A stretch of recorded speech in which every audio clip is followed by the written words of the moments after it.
In my previous video I explain about the structure of the heart कि हम लोग diagram और structure कैसे ड्रॉ करते हैं, how to draw the structure of the heart. Now in this video I will explain functioning of the heart, यानी heart कैसे function करता है और ब्लड कैसे ट्रांसपोर्ट होता है. In transportation you know very well the different types of substances are transported in our body. हमारी body में बहुत सारे सब्सटेंसेस ट्रांसपोर्ट होते हैं, जैसे कार्बन डाइऑक्साइड और ऑक्सीजन और other wastes. So but blood is a main transporter. ये जो ट्रांसपोर्ट होता है वो कैसे होता है? तो blood is transported by heart.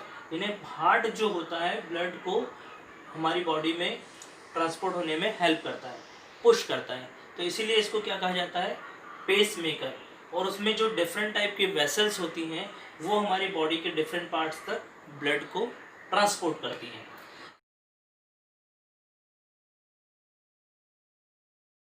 Away from the heart and veins, blood brings towards the heart. यानी आर्टरी जो होती है वो ब्लड को हार्ट से दूर ले जाती है और वेन्स जो होती हैं वो ब्लड को हार्ट के नज़दीक लेकर के आती है, यानी पास में लेकर के आती है. कैपिलरीज क्या होती है?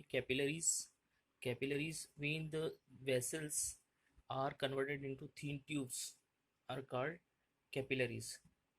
The network present between the arteries and veins are called capillaries, thin tubes network. So see here the structure of the heart. ये जो आप लोग स्ट्रक्चर देख रहे हैं ये एक्चुअल में इस तरीके से होता है. जो 4 चैम्बर्स होते हैं हार्ट में, 1 2 3 4, जो 4 चैम्बर्स होते हैं इस तरीके से होते हैं. जो राइट पार्ट होता है उसको, जो अपर चैम्बर्स होते हैं उनको एट्रियम कहा जाता है. जैसे राइट एट्रियम, ये राइट साइड में मैं ऐसे खड़ा हूँ तो मीन्स ये हमारा राइट पोर्शन है और ये लेफ्ट पोर्शन है. तो राइट साइड में राइट एट्रियम और राइट वेंट्रिकल्स 2 चैम्बर्स होते हैं, और वैसे ही लेफ्ट साइड में लेफ्ट एट्रियम और लेफ्ट वेंट्रिकल होता है. इन जो चैम्बर्स के बीच में ये जो स्ट्रक्चर दिखाई दे रहा है इसको क्या कहा जाता है? सेप्टम. ये जो सेप्टम होता है ये थिक वॉल के जैसा होता है जो इन राइट साइड और लेफ्ट साइड के जो चैम्बर्स होते हैं उनको सेपरेट करता है. यहाँ पर जो राइट एट्रियम और राइट वेंट्रिकल के बीच में वॉल्व होते हैं इसको क्या कहा जाता है? Tricuspid valve. और यहाँ पे एक वॉल्व होता है इसको क्या कहा जाता है? Bicuspid valve. तो ये वॉल्व होते हैं. ये वॉल्व क्या करते हैं, इनका क्या फंक्शन होता है? ये जो ब्लड जो होता है उसको बैक फ्लो होने से बचाते हैं. बैक फ्लो ने वापस चेम्बर में नहीं जाने देते. तो जो अब हम लोग देख लेते हैं ब्लड कैसे ट्रांसफर होता है, कैसे ट्रांसपोर्ट होता है. तो ब्लड ट्रांसपोर्ट करने के लिए जो ब्लड वेसल्स होती हैं, there are 3 main vessels: arteries, veins और कैपिलरीज. आर्टरीज कौन सा ब्लड कैरी करती हैं? Oxygenated blood.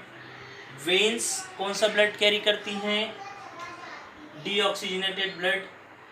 जो पल्मोनरी, एक्सेप्ट पल्मोनरी आर्टरी, जो आर्टरीज होती हैं वो ऑक्सीजनेटेड ब्लड कैरी करती हैं, और एक्सेप्ट पल्मोनरी वेन जो होती हैं वो दूसरी जो वेन होती है वो कौन सा ब्लड कैरी करती है? डीऑक्सीजनेटेड ब्लड और carbon dioxide rich blood. So let us understand the function. सबसे पहले जो हमारी बॉडी से जो इम्प्योर ब्लड और you can say carbon dioxide rich blood जो होता है वो वेन्स कैरी करके लेके आती हैं राइट एट्रियम में. जो लार्जेस्ट वेन होती हैं उसको क्या कहा जाता है? वीना कावा. Do you understand? क्या कहा जाता है इसको? वीना कावा. जो हमारी लार्जेस्ट वेन होती है उसको वीना कावा कहा जाता है. तो सबसे पहले जो हमारा हार्ट होता है और जो हमारा हार्ट का स्ट्रक्चर वो फिस्ट के जैसा होता है. किसके जैसा है? मुट्ठी के जैसा होता है. तो जैसे ही ये फिस्ट इस तरीके से होती है, पहले क्या होती है? ये वाली इस तरीके से रिलैक्स कंडीशन में होती है और ये कॉन्ट्रैक्ट होती है. तो जैसे ही जो ब्लड एंटर होता है तो सबसे पहले ये राइट एट्रियम में आता है, और जैसे ही ये राइट एट्रियम क्या होता है? कॉन्ट्रैक्ट होता है, तो ये खुल जाता है. तो ये जैसे रिलैक्स होता है तो ये जो ब्लड होता है ये वेंट्रिकल में एंटर हो जाता है. उसके बाद ये जो वॉल्व होते हैं इसको बैक फ्लो होने नहीं देते हैं और ये सेप्टम उसको उधर नहीं जाने देता. Then after through this ventricle, इस वेंट्रिकल से फिर ये जैसे ही ये वेंट्रिकल क्या होता है, कॉन्ट्रैक्ट होता है, ब्लड कहाँ चले जाता है, पल्मोनरी आर्टरी के थ्रू कहाँ चले जाता है, लंग्स तक, और लंग्स से फिर से क्या हो जाता है, ऑक्सीजनेटेड हो जाता है। अब क्या होता है, लेफ्ट यहाँ से जो ऑक्सीजनेटेड ब्लड जो लंग्स से जिसमें ऑक्सीजन होती है, ऑक्सीजन रिच ब्लड, ये कहाँ से एंटर होता है, इस लेफ्ट एट्रियम के थ्रू।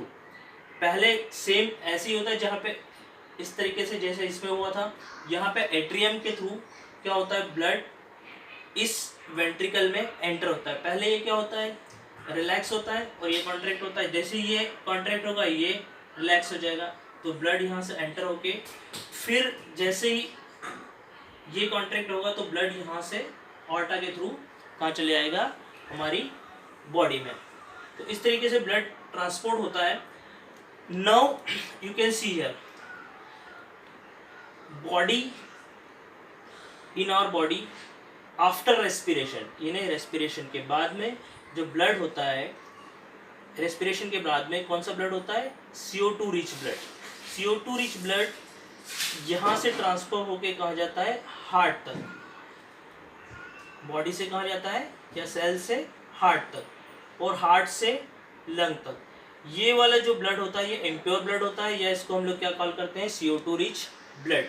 और फिर लंग्स से, फिर ये लंग्स क्या होते हैं, कार्बन डाइऑक्साइड जो होती है उसको रिमूव कर देते हैं।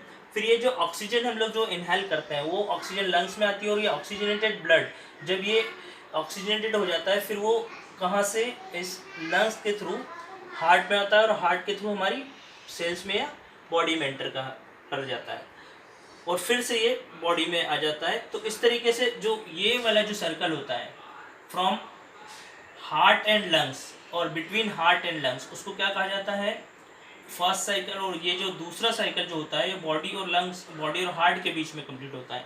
तो ये दोनों ही कंबाइनली हम लोग उसको क्या कहा जाता है, डबल सर्कुलेशन, क्योंकि दो बार होता है, पहला ये होता है साइकिल यहाँ पे कंप्लीट होता है और दूसरा यहाँ पे होता है। तो इस तरीके से 2 टाइम्स क्या होता है, सर्कुलेट होता है, that is why it is called double circulation.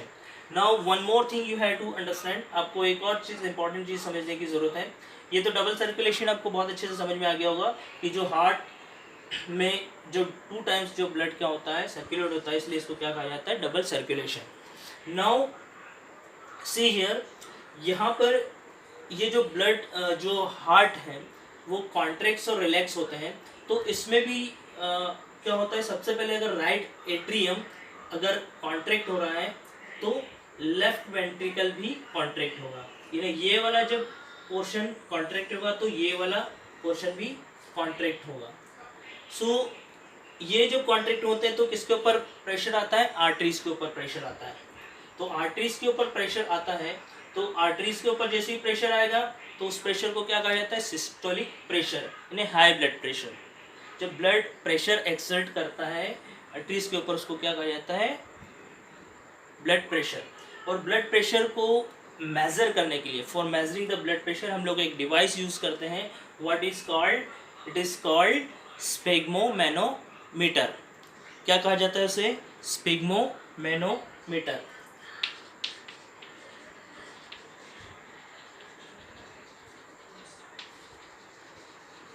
स्फिग्मोमेनोमीटर। Now वैसे ही अगर जब ये लेफ्ट एट्रियम कॉन्ट्रैक्ट होता है तो राइट वेंट्रिकल कॉन्ट्रैक्ट होता है, तो इसे क्या कहा जाता है, डायस्टोलिक प्रेशर। डायस्टोलिक प्रेशर जब होता है, जब वो क्या होता है, ये रिलैक्स हो जाता है, और ये आर्टरी जब रिलैक्स हो जाती हैं और वेन जो होती हैं वो क्या हो जाती है, कॉन्ट्रैक्ट हो जाती हैं, डायस्टोलिक प्रेशर। जो हमारा सिस्टोलिक प्रेशर होता है, सिस्टोलिक प्रेशर वो कितना होता है, 120 mm मर्क्यूरी। और जो डायस्टोलिक प्रेशर होता है वो कितना होता है, 80 mm mercury. Now students, you understood about the functioning of the heart and how blood is transported in our body. In next video I'll explain about the respiration. Now you understood about the function of the heart also. Thank you very much.